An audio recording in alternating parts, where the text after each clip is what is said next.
So after the, let's say, mixed reception of Sonic Forces this year, and the critical darling that was Sonic Mania, what on earth could be next for 3D Sonic? This is a topic that I must clearly outline is quite heavily rooted in speculation, guesswork, and analysis of the current state of the Sonic franchise, fanbase, and development team. This video is designed to analyze where Sonic Team may be heading in the future, along with my own personal opinions of where I want them to head in the future. I may as well plug some videos that share similar concepts, of which I will be discussing here as well, if you would like some further information on Sonic's gameplay components. The biggest one is, as always, May's Sonic Spitball series, which dives into every possible element of the Sonic franchise and identity across three 90-minute parts. Another great video is the Kaze Blade's Essential Elements of Sonic, which details all of the fundamental aspects that make a Sonic game a Sonic game. At least in his opinion, although I think you would have to be very narrow-minded to disagree with his points. He's certainly done his research, and I don't care what you say, but you can't convince me every Sonic game needs guns just because Shadow the Hedgehog is your favorite game in the series. That is not an essential element of Sonic. This video goes into ideas such as momentum-based platforming, automation, level design, and conveyance, among other core tenets of the Sonic design formula. I'd recommend both May's and the Kaze Blade's entire channels for further viewing if you're interested in game design and subtext in general. They're both fantastic. Okay, back to the main video, if you're still around and haven't run off to watch those other videos I mentioned already. If you've been watching my videos this year, which if I check my analytics real quick, that's about 3% of you, you know that Sonic Mania was a huge source of joy for me, up to and after its release. If it wasn't for the pure quality of Super Mario Odyssey, Sonic Mania would quite probably be my overall Game of the Year for 2017. More on all of that in a potential future video early next year if I get around to it. Who knows? Sonic Forces, on the other hand, well, I think my last video summed that up pretty well. And no, I still haven't bought the game, because some people seem to think that video was an actual review of the game, despite me not playing it. No, that video served to say that I dislike what I have played of demos and what I have seen, and that I'm actively not spending my money on the game. When I actually play it for myself, maybe then I will do a full review on it, but that will not be anytime soon. Anyway, the point here is that Forces didn't exactly win a lot of people over in terms of 3D Sonic gameplay. Especially since a massive chunk of the game across all playstyles is just inferior 2D platforming despite it being a 3D Sonic game. After this, well, not train wreck, but let's call it train dangling over the edge of a bridge and a good chunk of passengers have fallen off and died but some are still alive and kicking, where could Sonic Team possibly go next? They seemed to think that the boost formula was a winner and that just doing the Generations thing again would win everyone over, but they couldn't have been more wrong. They seemed to think that being lazy and reusing a ton of assets from Generations and Lost World, along with reusing assets within Forces itself, would be just fine, but they were wrong there too.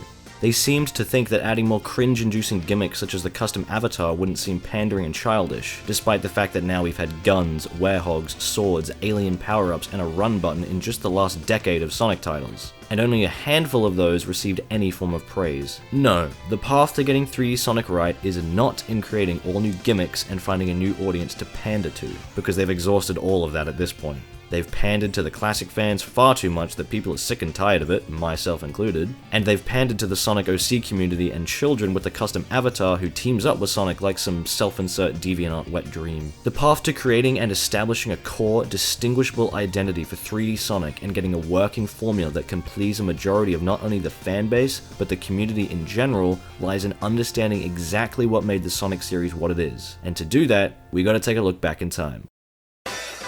Okay, look, I know this is something you're probably sick and tired of hearing about now, but it needs to be said. Sonic the Hedgehog has always been, or at least he used to always be, about momentum. Speed, yes, sure, but it was the degree of momentum and player control that afforded the classic Sonic titles their unique gameplay. Speed may be the focus, but it's how the player achieves and maintains that speed that's so incredibly important to a Sonic game. If all you had to do was hold down a go fast button and barrel through everything in your way with minimal input, it wouldn't be very... Oh, well, what do you know? That's embarrassing. As I've said before, Sonic's marketing in the Mega Drive era and the current gotta go fast thing have sort of tainted the image of what Sonic is actually about. Sonic's three core design elements that you'll be hearing a lot about if you watch any of the videos I recommended earlier are speed, platforming, and exploration. As May once said, note the use of the word "and." Not one at a time, but flowing together seamlessly to create a cohesive gameplay experience. The player can explore quickly, or they can use platforming to explore, or platform with speed, or use speed-based platforming in order to explore. Do you see what I mean? What makes classic Sonic work, as proved in Sonic Mania, is the combination of speed with these other elements. Speed itself is not necessarily a constant like in a boost game, but it is utilized as a core gameplay asset with various degrees of utility and impact to the level design. Rolling Sonic down a hill to fling him over a series of platforms that allows him to reach a higher hidden area with meaningful goodies is just the kind of example I'm talking about when it comes to combining all of these elements together. Now, at the moment, I've only really been talking about 2D Sonic. Why? Because 3D Sonic still hasn't properly implemented these three tenets together correctly. The closest we ever got was Sonic Adventure, with the spin dash jumping carrying over from the classics as a great means of gaining speed, exploring, and performing well in tricky platforming sections.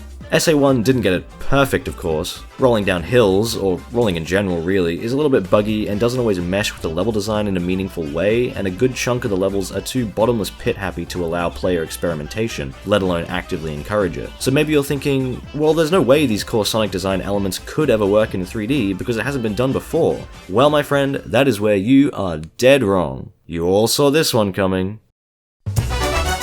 Sonic Utopia is quite literally, in my opinion, the greatest 3D Sonic game ever made, and it's just one level in an early access beta fan game. Wow, that kinda says something, doesn't it? I'm not saying Utopia is perfect or anything, and neither am I saying that all the 3D Sonic games are bad, but if I'm sitting down and thinking, I want to play a 3D Sonic game, which one do I want to play? It normally goes to either SA1 or Generations, and this is where the problems sort of begin. SA1's Sonic campaign is fun, but again it's quite flawed in many aspects. It's no doubt the closest 3D Sonic has ever been to the classic games in an official game, and I respect that a great deal, but that was also close to 20 years ago now. Generations as a whole is great, but over half of that game is also 2D. I love 2D Sonic. I still think 3 Knuckles is the best Sonic game ever, one of the pinnacles of 2D platforming in video games, and my overall go-to favorite game of all time. But if I want to play a 3D Sonic game, I want to play a 3D Sonic game. This is where Utopia slides in perfectly. For one thing, it's fully 3D, and momentum is the name of the game. Sonic controls really well, better than almost all of the official 3D games, and rolling into a ball, the entire reason Sonic is a hedgehog and one of his most defining traits as a character and video game mascot, is a major, major focus. You actually feel like Sonic has weight, but he's also light enough that you can fling him halfway across the map if you build up enough speed to do so. This core control scheme is honestly such a fantastic jumping point for future official Sonic games. Maybe just add some of the ideas from Part 3 of Shay Sonic Spitball and we're all set. The triggers are your dedicated roll/spin dash and super peel out buttons. Sonic has a homing attack that actually maintains momentum for once. Okay, yeah, let's talk about that. 3D Sonic has never gotten the homing attack right until this game. In every other 3D Sonic game, unless I'm forgetting something, you lose any sense of speed or flow the instant you homing attack, because Sonic comes to a dead stop and only gains any speed back from the scripted amount afforded by the game. You can be blazing through a boost stage, homing attack an enemy, and bam, all that speed is gone in a flash. Utopia is like, no, allowing the player to actually experiment and use the homing attack as a vital tool for exploration and platforming, and not just for getting over bottomless pits in a copy and pasted level design segment. I mean, geez, what kind of lazy Sonic game would just do that over and over, right? Oh.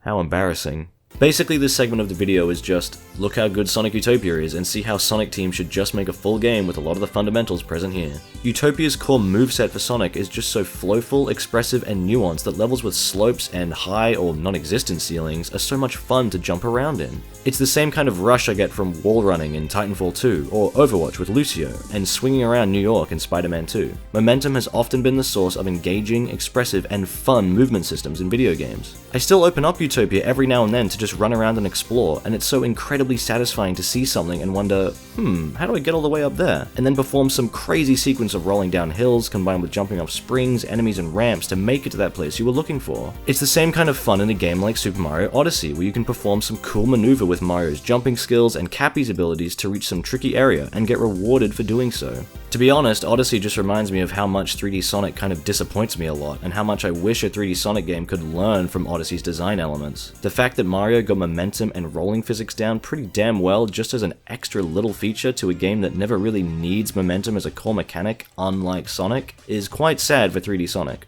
I know game development isn't easy, of course not, but if it can be done, then it can be done. If a bunch of fans can do it, then it can be done. I do want to give some credit to other fan projects as well, as Utopia wasn't the first 3D Sonic fan game built entirely around a physics sandbox. The Sonic Game Development Kit, or Sonic GDK, was used to create Green Hill Paradise, and more recently, Green Hill Paradise Act 2, which I played well before Utopia came out and really enjoyed it. It's certainly got a bit more jank to it, and the level design can be a little bit tricky to navigate, but it was still a lot of fun to explore and zoom around in, and acts as a great proof of concept. It also featured more tangible things to do, with finding the 7 Chaos Emeralds and unlocking Super Sonic as a cool bonus feature. So obviously when I say that Utopia is the best 3D Sonic game, I'm talking more in terms of concept and core appeal, because obviously I wouldn't want an official, finalized build of a game like that to not feature that level of hidden unlockables and secrets, or to just be one stage long. Green Hill Paradise Act 2 does have more clear things to do, but Utopia's core design, controls, physics, and level design are a lot better overall to me. Okay, so I've spoken a bunch now about what I want to see Sonic Team do for the next game. But this is Sonic Team we're talking about, so they'll find a way to do something completely different that nobody asked for instead. They're honestly in a pretty tough spot at the moment because they can't really afford to play it safe again after Mania and the use of the boost formula in classic Sonic and Forces, but they can't really take any chances either because Forces didn't do very well, even though on paper it was mostly playing it pretty safe. I say this in a realistic sense because all they really need to do is actually just make a good 3D Sonic game and there you go, problem solved, but I know it's not that simple, especially for Sonic Team. Will they finally go for broke and pull the Sonic Adventure 3 card, or will those inevitable Sonic Adventure remakes start being made? There is potential in something like that, but only if they identify what elements of the adventure style and other past 3D Sonic games actually worked, and which ones didn't. This is where we need to start addressing the issue of brand identity, which is a problem Sonic has been struggling with since the early 2000s, or maybe even the late 90s. The Kaze Blade is a great video discussing this as well, so I recommend you give that a watch to hear some more about the topic and what he has to say about it. To get straight to the point, let me ask you a question. What is Sonic the Hedgehog about? Well, the most obvious answer could be going fast. I'm talking more about the tone, the style, the targeted demographics, its aesthetics, its themes, the characterization, its focus, and its values as a brand. Now, if I were to answer that question, it would line up pretty much with what Sonic was like in the early to mid-90s. Sonic the Hedgehog is, in its core line, a video game series about a blue, cocky yet kind-hearted character named Sonic with the unique ability to move faster than the speed of sound. He and his friends of differing animal species work together to defeat the tyrannical yet comically narcissistic Dr. Eggman, who wishes to rule the world with his army of animal-powered robots called Badniks. A core theme of nature versus technology is present, however the series often highlights the balanced blend of the two opposing elements as the true utopia to fight for, most notable with the good futures present in Sonic CD, and the fact that the main characters are often using technology of their own for the purpose of good. The series offers a blend of fantasy, sci-fi, and realistic naturalism aesthetics to form a cohesive pop look, with bright, colourful environments that range from semi-realistic jungles to abstract musical factories and parades of starships. A consistent tone of cartoon fun is present, however with a slight edge that allows the series to present itself as unashamedly cool.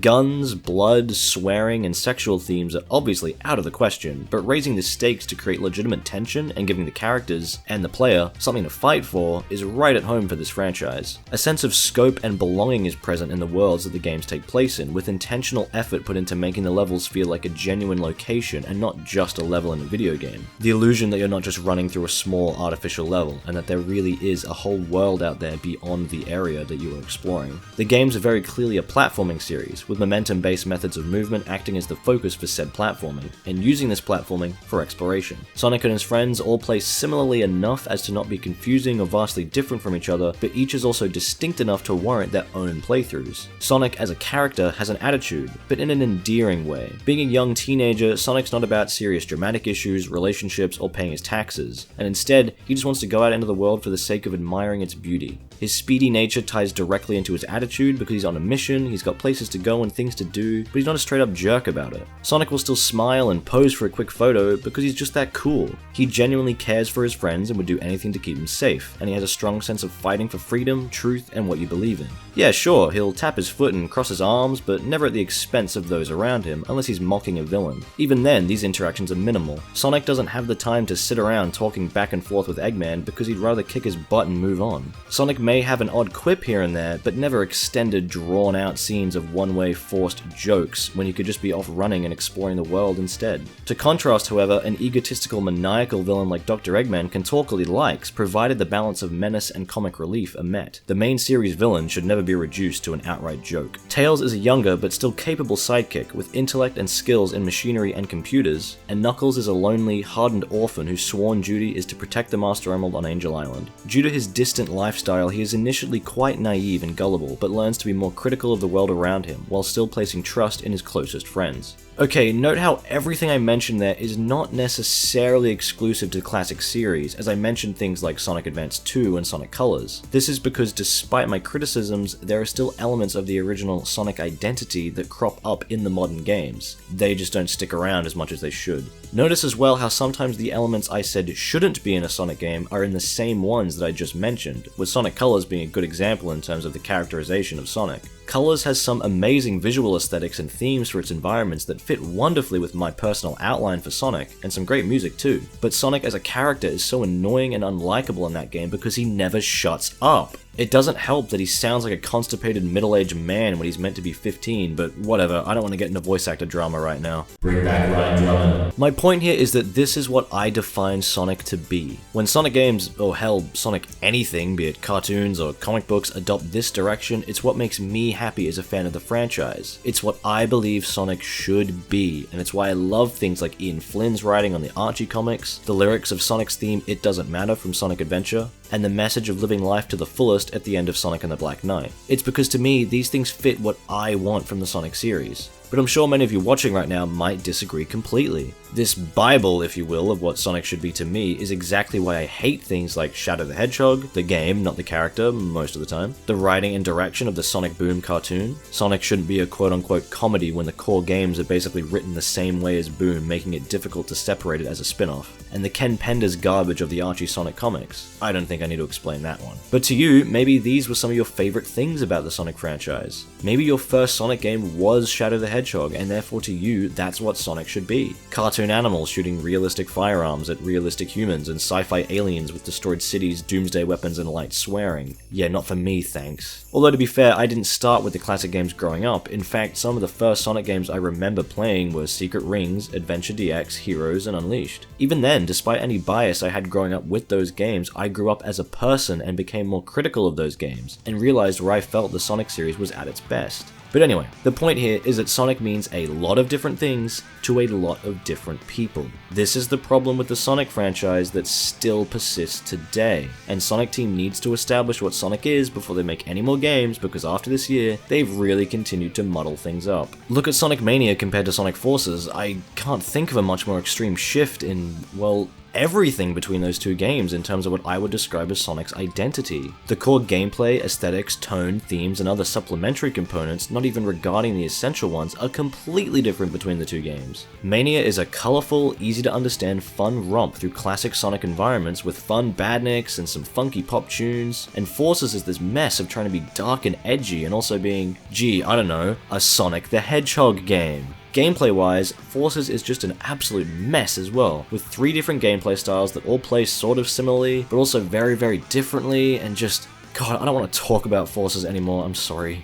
I don't know if you were expecting a definitive answer as to what I seriously think is next for 3D Sonic, because I don't think anyone can definitively predict that. But before we finish here, I want to go over some elements from all the 3D Sonic games that I think Sonic Team should analyze and reflect on for whatever is in store for the next title. Number 1.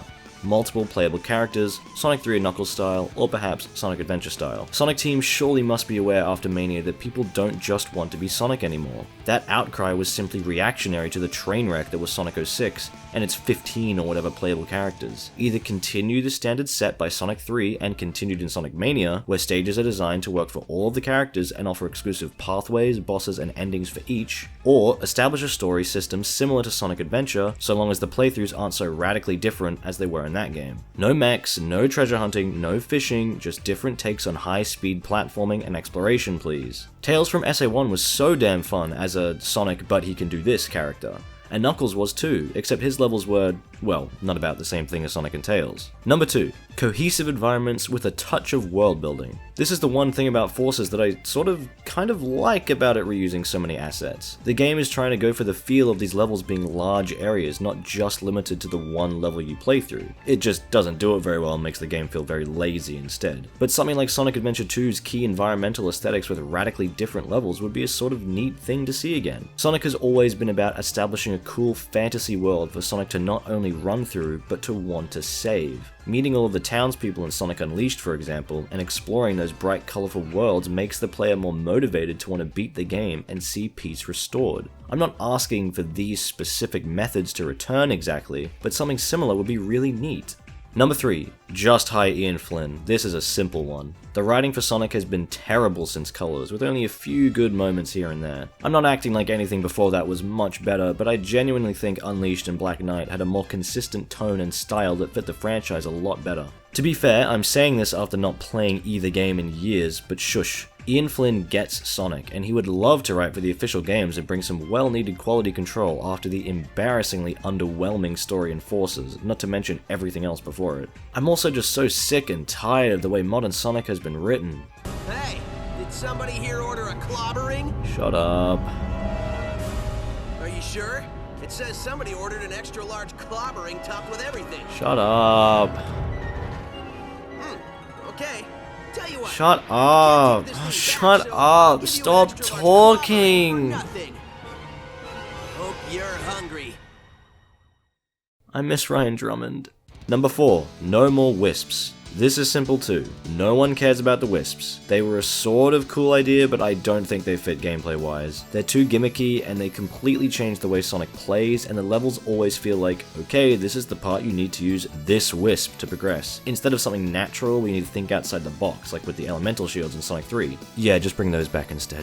Number 5. Now for the biggest thing, bring back momentum. I said it all earlier, but it is quite literally the most crucial thing about Sonic's design as a platformer. It's so important for his control and flow through the stages, and as demonstrated in Utopia, it's crazy fun to use. Come on Sonic team, you've got to at least try. Actually no, this is the biggest thing. Number 6, stop rushing your games. Even Mania had to be rushed out despite it already being delayed. Give these games time, please Sega. I think nearly every Sonic game has been rushed out at this point and it needs to stop.